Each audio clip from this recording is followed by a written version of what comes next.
कैसे है मेरी यूट्यूब फैमिली। उम्मीद है आप लोग ठीक होंगे। आज मैं बना रही थी आलू बैंगन, तो मैंने कहा चले रिकॉर्ड कर लेती हूँ। अब जो मैंने बनाई थी वीडियो वो तो मुझसे डिलीट होगी, तो मैंने कहा चले फाइनल लुक की आप लोग देख लें। तो यहाँ पे मैंने पानी का देगचा रखा हुआ था और मैंने यहाँ पे चावल भिगोए हुए थे। बस भिगो देती हूँ और फिर बॉईल कर देती हूँ और फिर खाना बन जाएगा हमारा। मैं हमेशा जो है ना बनाती हूँ आलू बैंगन के साथ चावल, और यहाँ बहुत सारे बर्तन पड़े हुए थे तो मैंने कहा चलो साथ साथ आटा भी बना दें, क्योंकि सुबह फिर होगी तो सब लोग को नाश्ता करना होगा। तो फिर मैंने यहाँ पे आटा बना रही हूँ। तो आटा बनाते बनाते मुझे ख़याल आया, मैंने कहा चलिए मैं आपके साथ शेयर करूँगी ये बात। इंसान बहुत ज़्यादा जो है ना कामों में पड़ जाता है, बहुत ज़्यादा उसकी लाइफ बिज़ी हो जाती है, तो वो भूल ही जाता है कि उसका पर्पस क्या था। उसका पर्पस क्या था कि वो अपनी लाइफ को छोड़ के इतना बिज़ी हो गया। जब शादी होती है ना इंसान की, चाहे वो मर्द हो औरत हो, तो वो अपने बहुत सारे अपने ख्वाब ना कहीं पे बस रद्दी में फेंक देता है। उसे याद ही नहीं रहता कि यार उसने ये भी करना था, उसने वो भी करना था, उसने कितने ख्वाब सजाए थे कि वो अपनी ऐसी लाइफ बनाएगा, वो अपना ऐसा लाइफ चाहेगा, या उसने आगे अपना करियर जो है इंक्रीज़ करना है, किसी ओल्ड उसने फील्ड में जो है आगे जाना है। स्पेशली ये उन ख़वातीन के लिए है जो शादी से पहले बहुत कुछ सोचती हैं कि हाँ हम लोग अपना करियर यहाँ, स्पेशली वो जो एजुकेटेड हैं, जो पढ़ी लिखी हैं, वो यही करती है कि हम अपना करियर यहाँ तक लेके जाएंगे, हम ये करेंगे, हम यहाँ जॉब करेंगे, हम यहाँ अप्लाई करेंगे। But right after the your marriage आप ये कह सकते हैं कि सब चीज़ें बिल्कुल भूल सी जाती हैं। बस फिर आप होते हैं, घर के काम होते हैं और बस यही चलता रहता है।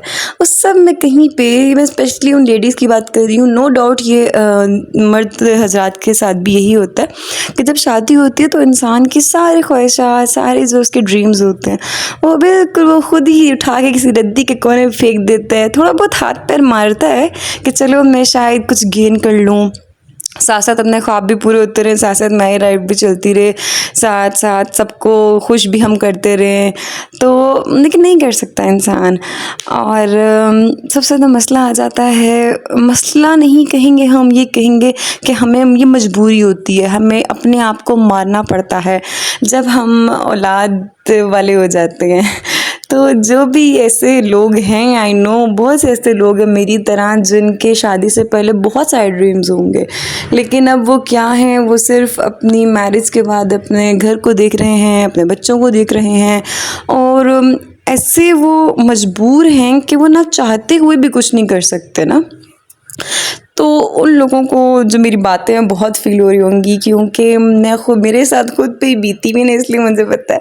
कभी हमने ये काम करे नहीं थे, अब सारे घर के काम करने पड़ते हैं। हमारे पेरेंट्स ने हमें इतने फूलों की तरह रखा और घर के काम किया, कोई ठंडी हवा भी हमें नहीं लगने दी, हमें तो समझ ही नहीं थी इन सब कामों की। लेकिन शादी के बाद हमें अच्छी खासी समझ आ गई है लोगों की भी और कामों की भी, और रहना कैसे है।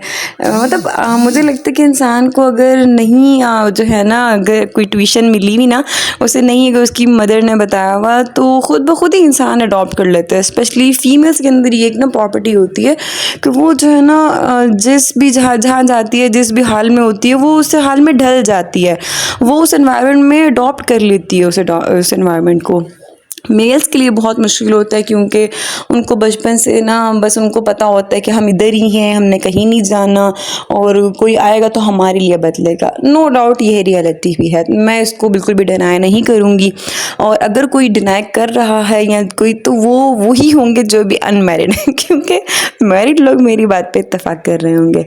हाँ, मैं ये कह सकती हूँ कि कुछ सालों बाद आप एडजस्ट हो जाते हो, आपका सिक्का चलने लग जाता है, लेकिन शादी के शुरू के मैं कहती हूँ शायद 8-10 साल बहुत ही ज़्यादा टफ़ होते हैं। इस तरह से टफ़ होते हैं कि आपको अपने लिए टाइम नहीं मिलता। उम्मीद करती हूँ मेरी बातें किसी को हर्ट नहीं करी होंगी, हर्ट भी की हुई तो माज़रत, लेकिन ये रियलिटी है।